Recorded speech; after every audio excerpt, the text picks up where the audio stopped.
প্রেরিত 1:8। Hallelujah, hallelujah.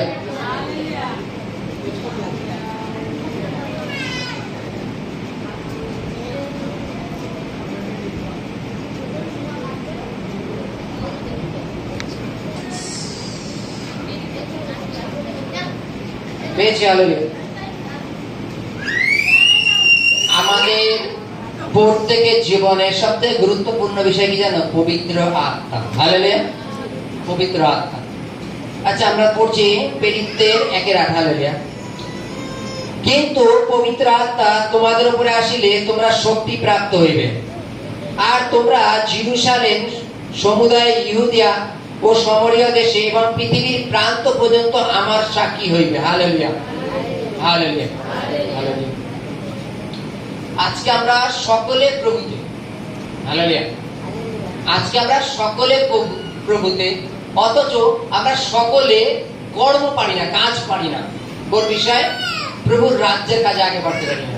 Hallelujah, তাই তো? আমরা সকলে প্রভুতে, সকালবেলা প্রার্থনা শুনছি, বিকেলবেলা শুনছি, বাড়ি থেকে ঘুমিয়ে পড়ছি এবং বিভিন্ন জাগতিক অভিলাষের মত্ততা হয়ে মানে 7:30টা চললে আবার রবিবার দিনটা 2 ঘন্টার জন্য ধার্মিক হয়ে যায়। হালেলুয়া।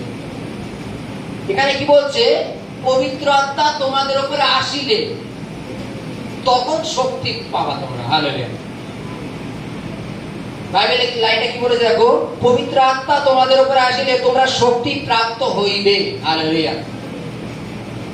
বাইবেলে লেখা আছে, যদি আমরা যীশু খ্রিস্টের জীবন চরিত্রটা দেখি, যীশু খ্রিস্টের জীবন চরিত্রটা দেখি, যে যীশু খ্রিস্ট যখন জল থেকে বাপ্তিস্ম নিয়ে উঠলেন, তারপরে তার উপরে পবিত্র আত্মা নেমে আসলো এবং বাইবেলে লেখা আছে তারপরে থেকে যীশু খ্রিস্টর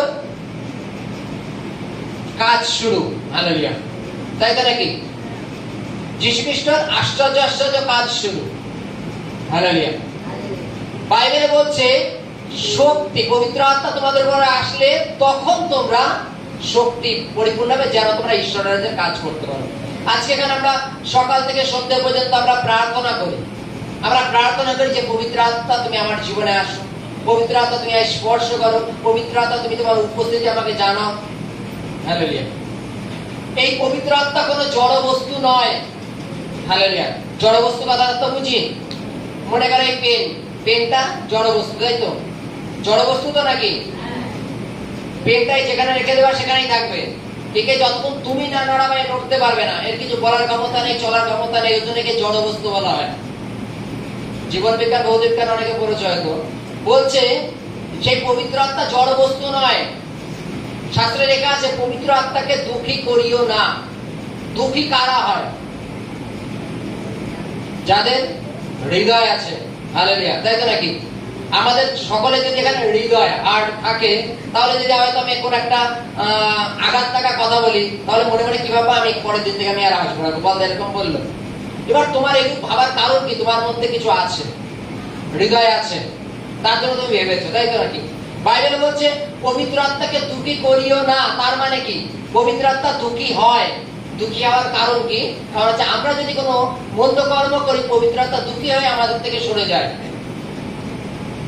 তিনি তাহলে জড়বস্তু নন, তাই তো?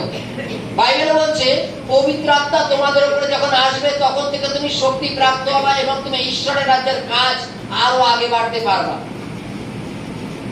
ঈশ্বরের রাজ্যের যে অসমাপ্ত কাজ সেটা তুমি পূর্ণ করতে পারবা। বাইবেলে লেখা আছে, রাষ্ট্রে লেখা আছে সমুদায় পৃথিবী পর্যন্ত তার সুসমাচার প্রচারিত হবে। কখন? যখন পবিত্র আত্মা আসবে তখন। যখন তোমার উপরে পবিত্র আত্মা আসবে তখন তুমি প্রচার করতে পারবে। যখন পবিত্র আত্মা আসবে তখন ঈশ্বরের রাজ্যের কাজ করতে পারবে এবং তোমার উপরে শক্তি চলে আসবে। যখন তোমার উপরে শক্তি আসবে, তুমি অন্ধের উপরে প্রার্থনা করলে তারা দৃষ্টি ফিরে পাবে। তখন তুমি কোনো বোবার উপরে প্রার্থনা করবে, তারা বলতে শুরু করবে। কেন? পবিত্র আত্মা তোমার উপরে আছে। হালেলুয়া। বাইবেলে কি বলছে?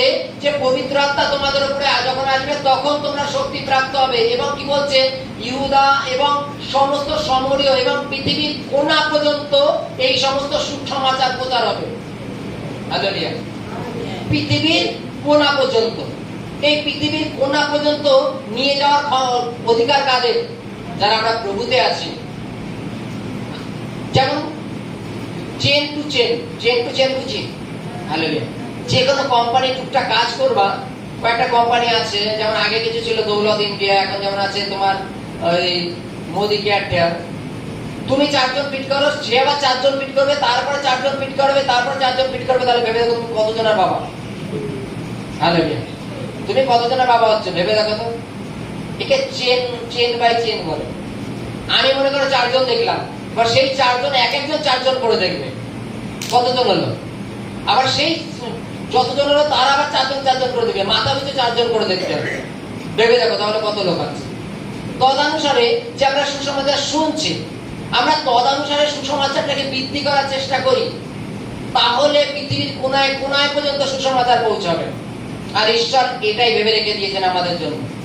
আর এটা আমরা কখন করতে পারবো? যখন আমরা পবিত্র আত্মায় পরিপূর্ণ হব। যদি পবিত্র আত্মায় পরিপূর্ণ না হই, তাহলে আমাদের সীমানা ঠিক নিজেদের ঘর পর্যন্ত। আর ঘন ঘন সমস্যায় পড়া, আর ঘন ঘন প্রার্থনা নেওয়া। বাইবেলে বলছে পবিত্র আত্মা তোমাদের উপরে আসবে। কখন আসবে? যখন তোমার হৃদয় মনটা পরিষ্কার হবে। পবিত্র আত্মা কখন তোমার মধ্যে থাকবে? যখন তোমার মধ্যে পুরোপুরি পরিষ্কার সাফ থাকবে, তখন পবিত্র আত্মা তোমার মধ্যে বিরাজমান করবে। আমরা ঈশ্বরকে বলি, হয়তো চলো গোপালদা বললো এখানে প্রার্থনা করি, প্রার্থনার সময় চলো আজকে থেকে বলবো যে পবিত্র আত্মা তুমি আমার এখানে বসো। হালেলুয়া। পবিত্র আত্মা তুমি এখানে বসো। আমাদের বাড়িতে যদি কখনো কোনো অতিথি আসে, আমরা প্রত্যেককেই বলি, প্রত্যেকের পরিবারে যখন কোনো অতিথি আসে, সেই অতিথিকে যদি আমরা চেয়ারে বসতে দিই, তার আগে কি করি? চেয়ারটা মুছে দিই। অতিথিটাকে বসার আগে চেয়ারটা মুছে দিই। আজকে যাকে তুমি পবিত্র আত্মাকে বলছো যে পবিত্র আত্মা তুমি আমার হৃদয় মন্দিরে বসো, তুমি হৃদয় মন্দিরটাকে পরিষ্কার করেছো? হালেলুয়া। হৃদয় মন্দিরটাকে পরিষ্কার করেছো? যদি হৃদয় মন্দিরটাকে পরিষ্কার না করো, তাহলে পবিত্র আত্মাকে কেন বলছে যে ওখানে বসো? আর যখন পবিত্র আত্মা বসবে, তখন তুমি শক্তিতে পরিপূর্ণ হবে, যাতে তুমি ঈশ্বরের রাজ্যের কাজ আরো করতে পারো। হালেলুয়া। হালেলুয়া। হালেলুয়া।